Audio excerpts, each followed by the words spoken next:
নমস্কার, মীনাক্ষীর রান্নাঘরে আপনাদের সবাইকে স্বাগত। আশা করছি আপনারা সবাই ভালোই আছেন। আজকের রেসিপি ডাল কচুরি একদমই দোকানের মতন তৈরি করে আপনাদের সাথে শেয়ার করছি। আশা করছি আপনাদের ভালো লাগবে। চলুন তাহলে দেখে নিই। ডাল কচুরি বানানোর জন্য আমি এখানে মুগ ডাল নিয়ে নিয়েছি। এটাকে আমি 3 থেকে 4 ঘন্টার মতন ভিজিয়ে রেখেছিলাম। এবার এর সমস্ত জল ঝরিয়ে মিক্সিং জারে ঢেলে আমি এটার একটা পেস্ট তৈরি করে নেব। জল সম্পূর্ণ ঝরিয়ে নিতে হবে। এবার দিয়ে দিচ্ছি ঝালের জন্য কাঁচা লঙ্কা। এবার এটার একটা পেস্ট তৈরি করব। অবশ্যই স্মুথ পেস্ট তৈরি করতে হবে না, হালকা দানা দানা থাকবে, এরকমভাবে পেস্টটা রেডি করতে হবে। দেখুন ঠিক এরকমভাবে। এবার এটার একটা পুর তৈরি করে নেব। দিয়ে দিচ্ছি কড়াইতে 1 চামচের মতন সর্ষের তেল। তেলটাকে গরম করে দিয়ে দিলাম মৌরি এবং জিরে 1 চামচের মতন।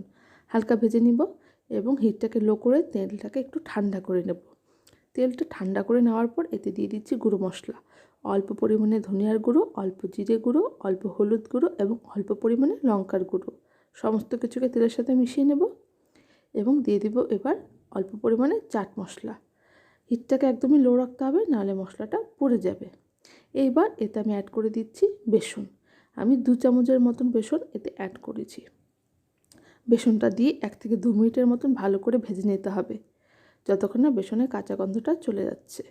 বেসন ভাজার পর এতে আমরা দিয়ে দিব আমাদের পেস্ট করে রাখা মুগ ডাল। এবার হিটটাকে মিডিয়াম করে এটাকে নেড়ে ঘেটে ততক্ষণ ভাজতে হবে যতক্ষণ না পর্যন্ত মুগ ডালের কাঁচা গন্ধ চলে যাচ্ছে। দিয়ে দিচ্ছি স্বাদ অনুযায়ী লবণ এবং অল্প পরিমাণে চিনি। সমস্ত কিছু দিয়ে ভালো করে নেড়ে ঘেটে মিডিয়াম হিটে এটাকে 10 থেকে 15 মিনিটের মতন ভাজতে হবে, যতক্ষণ না পর্যন্ত এর রং একটু কালচে কালচে হয়ে আসে এবং মুগ ডালের কাঁচা গন্ধটা চলে যায়। দেখুন ঠিক এরকমভাবে পুরটাকে ভেজে তৈরি করে নিতে হবে। ঠিক এরকমভাবে একদম ঝরঝরে হবে। পুর আমাদের তৈরি। এবার আমরা কচুরির জন্য ময়দাটাকে মেখে নেব। এর জন্য একটা পাত্রে নিয়ে নিচ্ছি 1.5 কাপের মতন ময়দা। দিয়ে দিব অল্প পরিমাণে লবণ, দিয়ে দিব অল্প জোয়ান, মিশিয়ে নেব। এবার এতে দিয়ে দিব 1 চামচের মতন গরম তেল। আপনারা এর পরিবর্তে ঘিও ব্যবহার করতে পারেন, এতে এর স্বাদ আরও বেড়ে যাবে। ভালো করে ময়ম করে দেখুন ঠিক এইভাবে ময়ম করে এতে জল দিয়ে আমরা একটা সফট ডো তৈরি করব। বেশি সফটও না আবার বেশি হার্ডও না। নর্মালি আমরা যেরকম রুটি বানানোর সময় ডো তৈরি করি ঠিক সেরকমই। আর ডোটাকে অবশ্যই ভালো করে ডলে ডলে নরম করে নিতে হবে 5 থেকে 6 মিনিটের মতন। ডোটা আমাদের রেডি। এবার এটাকে ঢেকে 10 মিনিটের জন্য রেখে দেব। 10 মিনিট পর এর থেকে লেচি বের করে আমরা কচুরি বানিয়ে নেব। এবার থেকে নিয়ে নিচ্ছি অল্প পরিমাণে ময়দা। ভালো করে এরকম হাতে গোল গোল করে এবার এটাকে একটু বেলে পাতলা করে নেব। বেশি মোটা রাখা যাবে না, তাহলে কচুরি শক্ত হয়ে যাবে। এরকম করে বেলে একটু পাতলা করে নেব। এবার এতে দিয়ে দিচ্ছি পুর, ডালের পুর।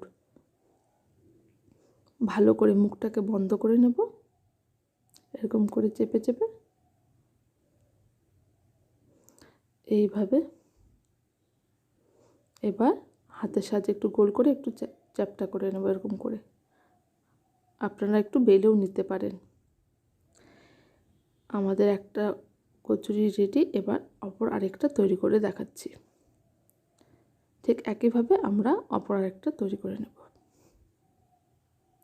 এইভাবে আমরা বাকিগুলো তৈরি করে নেব। এবার কচুরিগুলোকে আমরা ভেজে নেব। এর জন্য কড়াইতে তেল দিয়ে ভালো করে গরম করে তারপরে হিটটাকে লো করে তেলটাকে একটু ঠান্ডা করে নিতে হবে। এরপর এতে কচুরিটা ছাড়তে হবে। কচুরিটা ছেড়ে মিডিয়াম হিটে 10 থেকে 15 মিনিটের মতন এটাকে উল্টে পাল্টে ভেজে নিতে হবে। দেখুন কচুরিগুলো খুব সুন্দরভাবে ফুলে গেছে। আর ঠিক এইভাবেই উল্টে পাল্টে ভাজতে হবে। কচুরি ভাজা আমাদের একদম রেডি। এবার এগুলোকে নামিয়ে নেব। রেডি আমাদের ডাল কচুরি। একবার হলেও এইভাবে অবশ্যই করে খাবেন, আশা রাখছি ভালো লাগবে। আর যদি ভালো লাগে তাহলে প্লিজ আমার চ্যানেলটিকে সাবস্ক্রাইব করে দেবেন এবং ভিডিওটাকে লাইক এবং শেয়ার করে দেবেন। এই দেখুন আমি একটা কেটে দেখাচ্ছি, খুব গরম তাই আমি কেটেই দেখালাম। এই দেখুন কতটা সুন্দর হয়েছে। ভিডিওটি দেখার জন্য অসংখ্য ধন্যবাদ।